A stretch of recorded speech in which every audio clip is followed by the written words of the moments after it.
She's here. Ooh. Hi, how are you? I'm so nervous because it's so much technology, just setting up the cameras, the sound, making sure everything's recording. Are you normally a Nina? Are you normally an Andrew? You can call me Sue. I'm calling you Sue.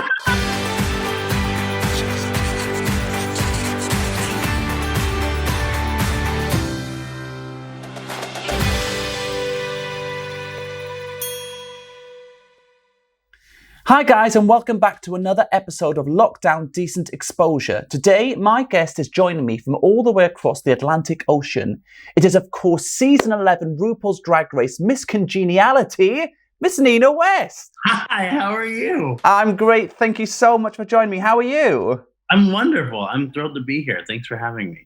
We're in a really unique time where there's tremendous upheaval, and I think it's long overdue. And we find ourselves in this isolation and quarantine that's being lifted for whatever reason, and cases are going up, especially here in the States. And so we're just in a really challenging time. So all things considered, I'm good. You're so right. It is a challenging time for everyone. I think because we don't know what's going to happen. Myself, I'm an actor, so the theatre, West End, we've sort of been told that it's stopped basically for the rest of 2020. I just saw that news, yeah. When it's all you know, what's the alternative? What other jobs do you do? Again, it's a struggle. It's trying to figure out how I fit in this bigger picture. And, I stop and I think about like what really matters to me and what's important to me, and the ability to perform, and like who I am intrinsically as a person is a performer. And so coming home in isolation, I didn't really stop. I never put the wig down. Yeah. Because for me, performing is such a great outlet. And so there was a period of time there, and then in the first 2 or 3 weeks, where I was very scared and I was very unsure and uncertain. So I took that time I was just like, all right, I'm gonna throw myself and do a bunch of digital shows and figure it out, because I'm not a digital person. I haven't been doing YouTube, like a YouTube series. I never have done that. And I haven't been doing I don't really go live on Instagram, or I didn't before. So I had to really train myself on how to kind of be in the market. And then, everything else kind of shifted again here, especially in the States, after all of these videoed murders of Black people. So it caused change again, and prioritizing what was important to me again. This is like stopping, like, right, isolation is hard. How am I going to, like you said, what am I going to do for a living? Yeah. How am I going to make money? How am I going to have income? And then not only is isolation hard, people are being killed for who they are, and for just intrinsically who they are. And that's maybe stop and go, well, okay, priority shift. It's not about income right now. It's about how can I help? I've learned a lot about myself. And I think that has been, whenever I look back on 2020, I will be able to say that was the year but it was the year I got more confident. Like I'm learning how to navigate my own career in a different way. Now, you are an incredible performer. Obviously, I loved you from the show, but then I also got to see you in Manchester last year, and we saw your Disney. I love Disney, as we'll call the number for my channel. Now, you've got a background in theatre. How did that develop from being a theatre person into Nina West? Yeah, theater was that place where I kind of found my tribe. I found my people. I found where I belonged. I found my chosen family. I found, when I first did theater, I don't know what the experience was like for you, but when I first did theater, I met my first queer person. And so, like, you know what I mean? I was like in a very sheltered, conservative family, and I remember going down to audition for a community theater production, and I met the first gay man I'd ever met. And I was like, this all makes so much sense. Yeah.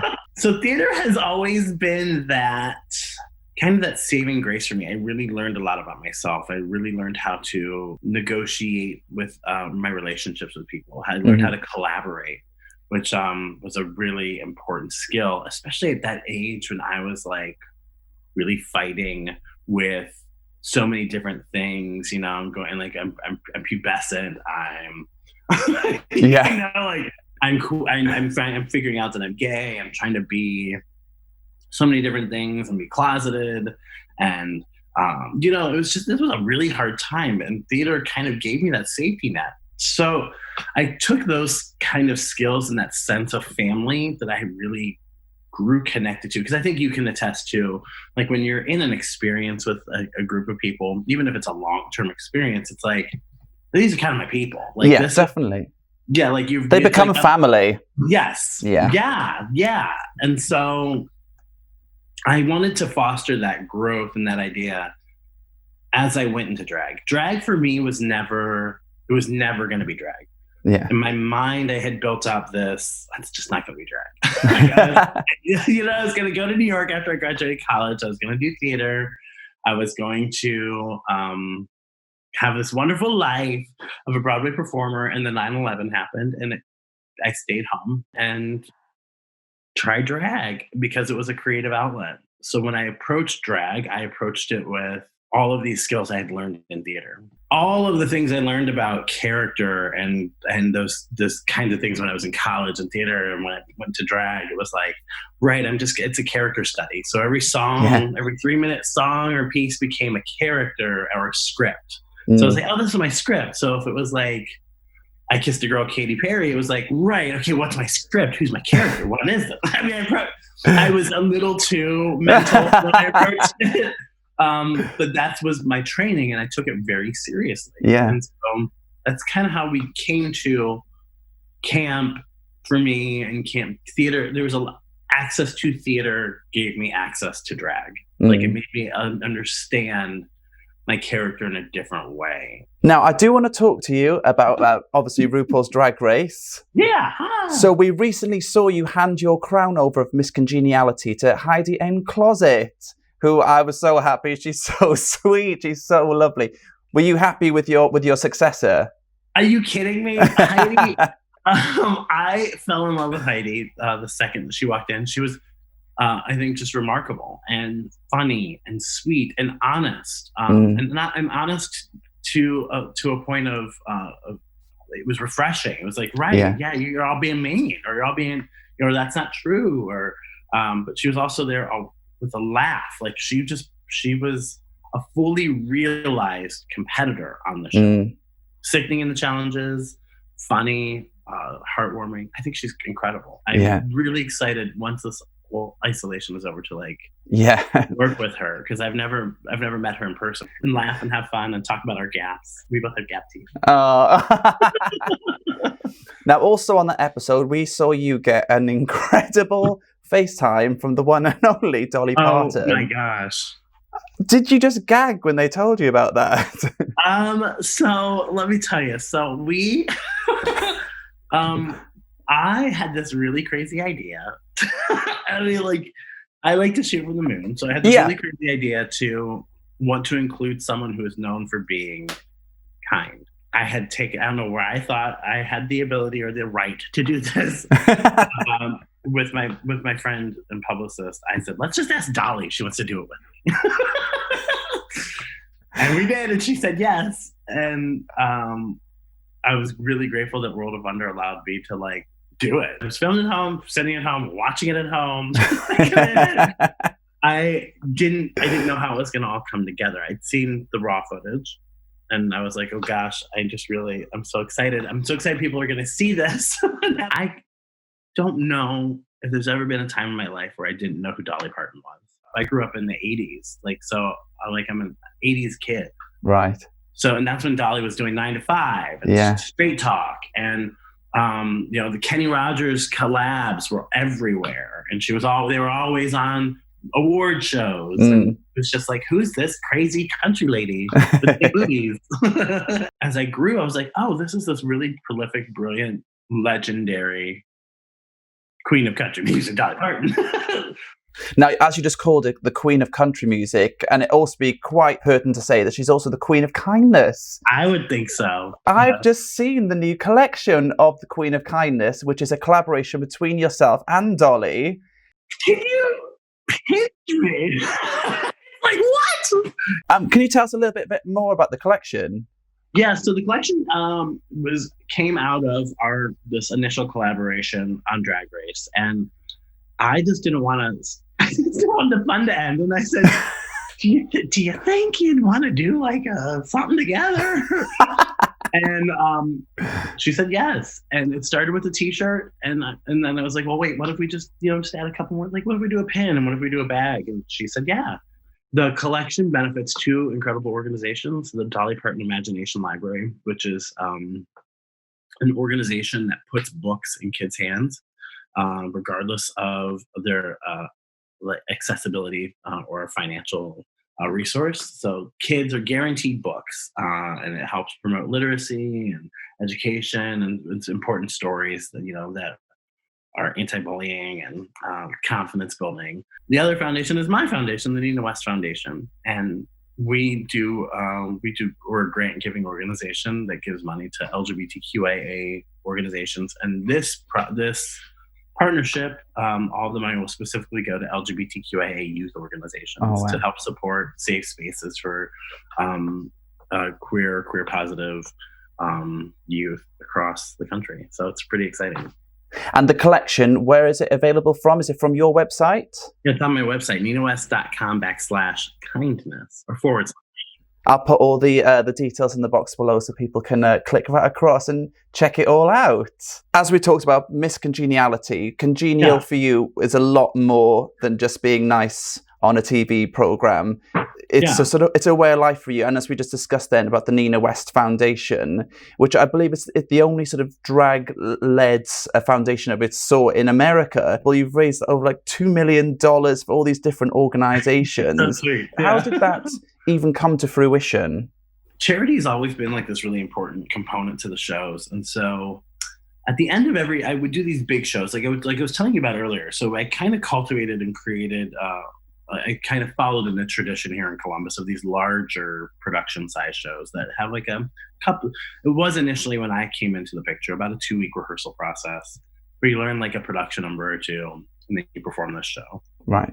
And then I kind of jumped in. I was like, I want it to be like theater. It became like a 6-week rehearsal process. We did multiple production numbers. At the end of every show, I started to do a charity ask for organizations that were local to Columbus. And I think one of the first asks I did was for an organization that was called the Columbus AIDS Task Force. And in that, I would say, hey, we would do our closing number again, and almost like kind of like Easter Bonnet or like a Broadway Cares Give, where people have a bucket, and at the end of the show, if you want to give, just put money in the bucket. All the money goes to this organization.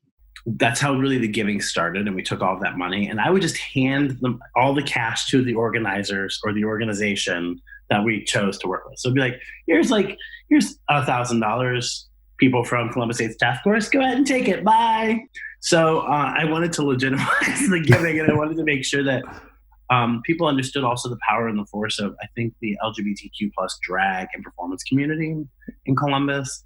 So we started the Nina West Foundation, and since then we have, it's a 501c3, which is a charitable organization here, and it allows for people, to be recipients of gifts and grants. We get to earmark the money for what we want it to go towards. So it could be a very large corporate organization. Mm-hmm. We could say to that charitable organization, it's just really big. We could say, we want this money to go specifically to LGBTQ reading. It just makes the giving more focused. It makes the giving more, again, legitimate. And it makes it much more, I think, it puts the weight and the power of our community's giving in Columbus, specifically LGBTQ queer performance-based, at the forefront. You're pushing drag in a brand new direction, not just with your foundation, but also your YouTube channel at the moment with Storytime with Nina. It's opening up drag to this whole new audience, and especially with children. As we know with children, they just don't question anything. I've watched videos on it, and the comments you get from the families and children, how has the reaction been from this new audience for you? Terrible. No, I'm kidding. It's amazing. It's an interesting thing, right? Because I'm doing something that is I'm not the first to do it, so I'm not breaking any ground there. And I want to commend the people who have kind of led into this space to allow me to kind of come in full, like, I'm here too, knocking down the door. But it's an interesting space to be in because there are some people who, in the LGBTQ plus community who feel like specifically drag performers or big drag fans think that I'm kind of selling out the community or think that I am Disneyfying drag and making it really palatable only for youth and families, which is I think there's part of my drag that does that. And then it's this other weird line to walk. So you have the people being frustrated that they think I'm making drag too cutesy. And then there's the other side where people think that a man in a dress shouldn't be near children because they have all these antiquated notions of what they think being a gay man is, or being a drag queen is, or being queer is, and which are all antiquated, untrue, unfounded notions. You're walking this really fine line. So I don't find that line to walk challenging. Drag to me is a punk. RuPaul says, it's really punk to be a drag. It's really punk to do drag. Drag is subversive. Drag is a comment on culture and society. I think the most punk thing I can do right now is to be in this space and encourage kindness. So I want to lead with love. I want to have a path that is accessible to my LGBTQIA plus brothers and sisters, or to families who have queer kids, or to children who are queer and can't see a spot to where they fit. I want to be a part of a life-saving mission like the Trevor Project, where you belong. And so much of this is rooted in when I was a kid, I just didn't feel like there was any place for me. I never saw anyone like me. And it's not drag. It's not like I needed to see a drag queen. It was like I just didn't understand that gay people existed and could live happy, successful, healthy lives. I just want to be a part of that movement to say that it's much bigger than drag is much bigger than being relegated to a nightclub. And if anyone's proved that, it's Drag Race. RuPaul's proved that. We're a part of a massive pop cultural shift where drag is in homes all across the world.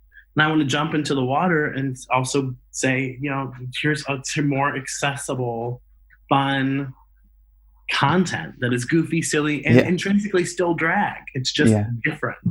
So I'm like, I love it. Thanks for saying that. I appreciate it.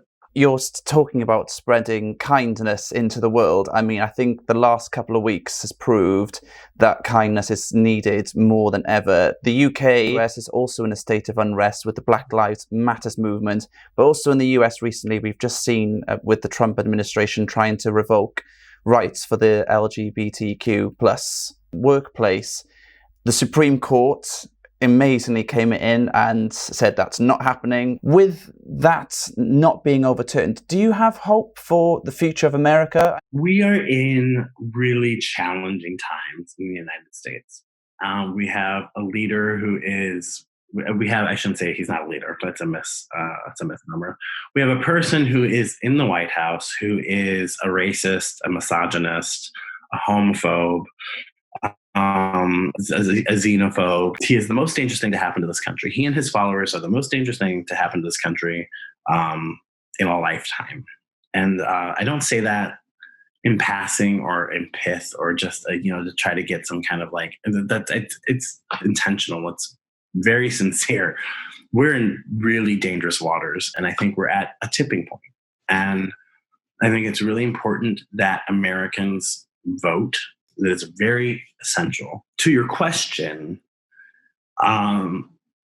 it's hard to stay hopeful. It's hard to stay motivated and focused. But then again, I don't really know any other way. And I want to impress on people who feel lost that there are people out there who are fighting to ensure that you feel that you are found, that you have access, you have a voice, and you have a chance to live a fully realized, healthy, and happy life. But the only way to do that is you're going to have to figure out how to shake off some of this fear to motivate yourself now. I'm not sure what the future holds. I'm not sure what is right.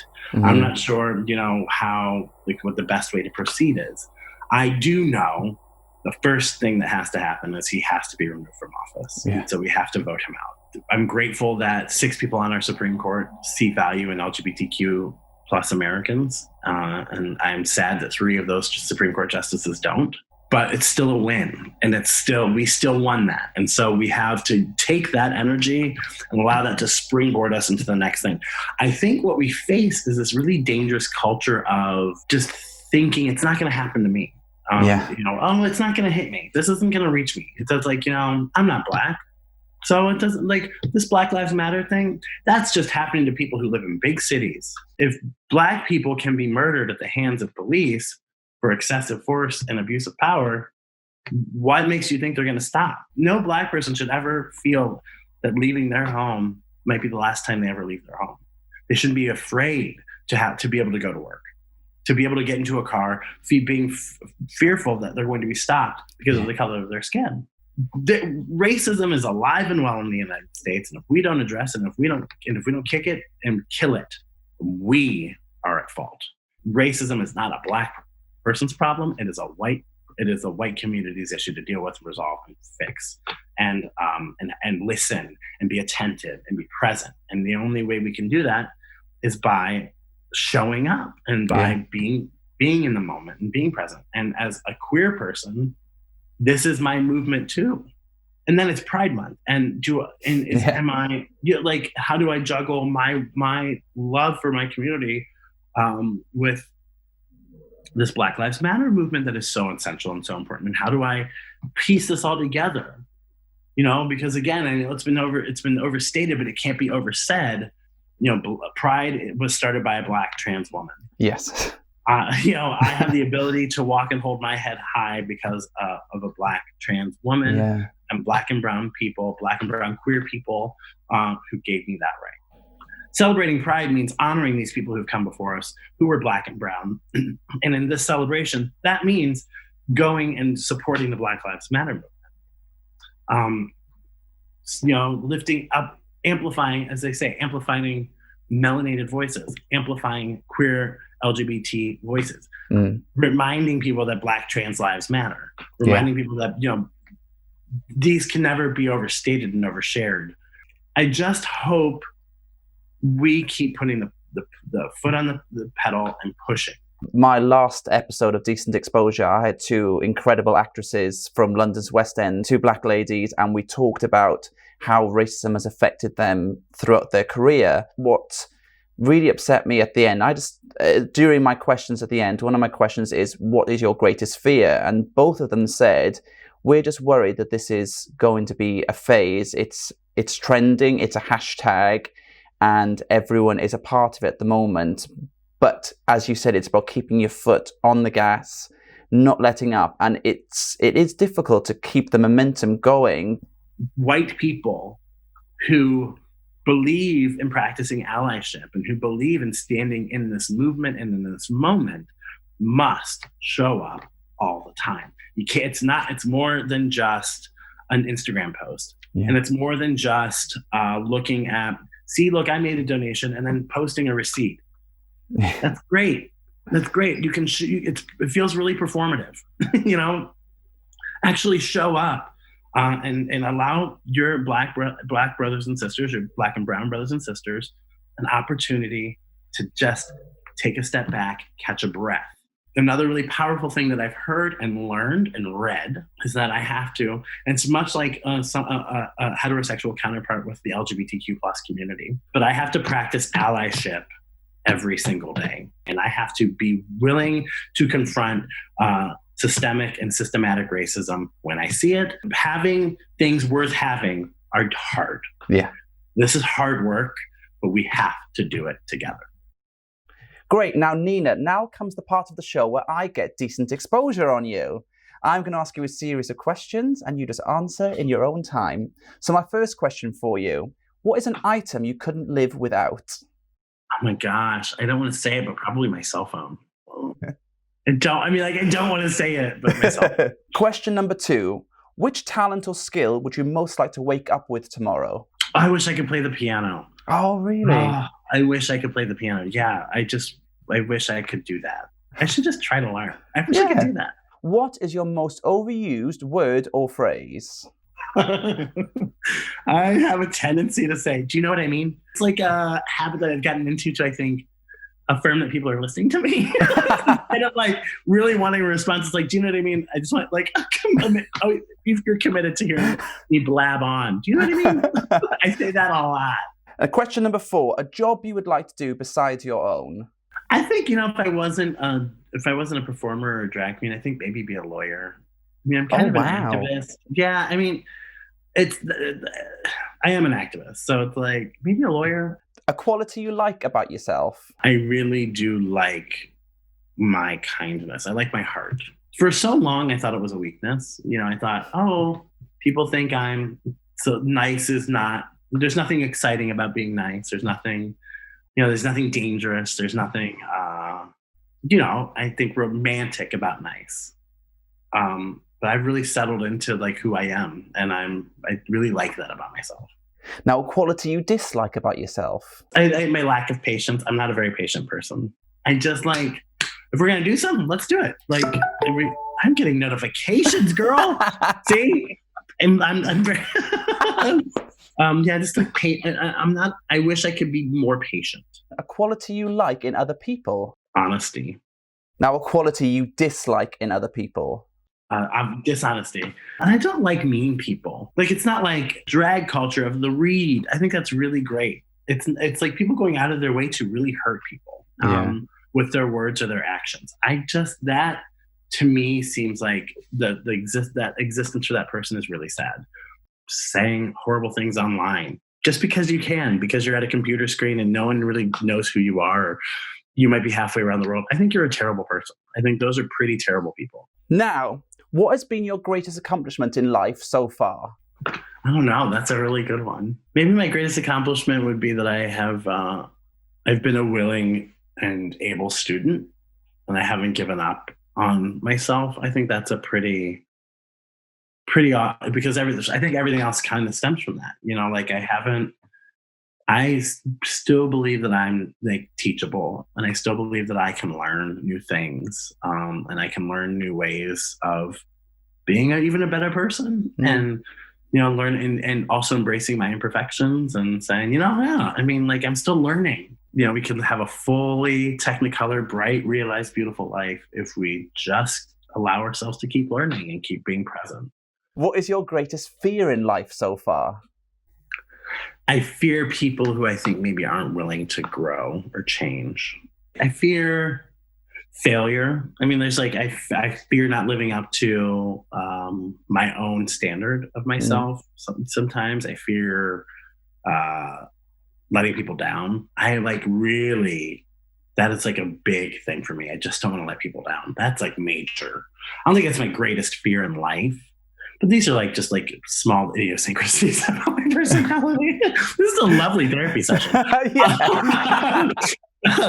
Now, my next question is, would you rather continue with your life as it's going right now, or would you restart it knowing everything you already know? I'm on this path. I would keep going. My story is like a great example. It has taken me a really long time to even get close to a dream that I've had. And I feel really grateful that I don't have, I've made every mistake I've made, every choice I've made, every like bit of it has gotten me here. And so I'm grateful for that. Well, Nina, thank you so much for joining me on Decent Exposure today. I hope you enjoyed the experience. I had the best time. Thank you. Ah, thank you. So what's next for you now we're in lockdown? You've got more videos hopefully coming up? More story times, more big announcements coming soon. Yeah, it's going to be fun. But now, Nina West, thank you ever so much. Bye. Love you. Thank you.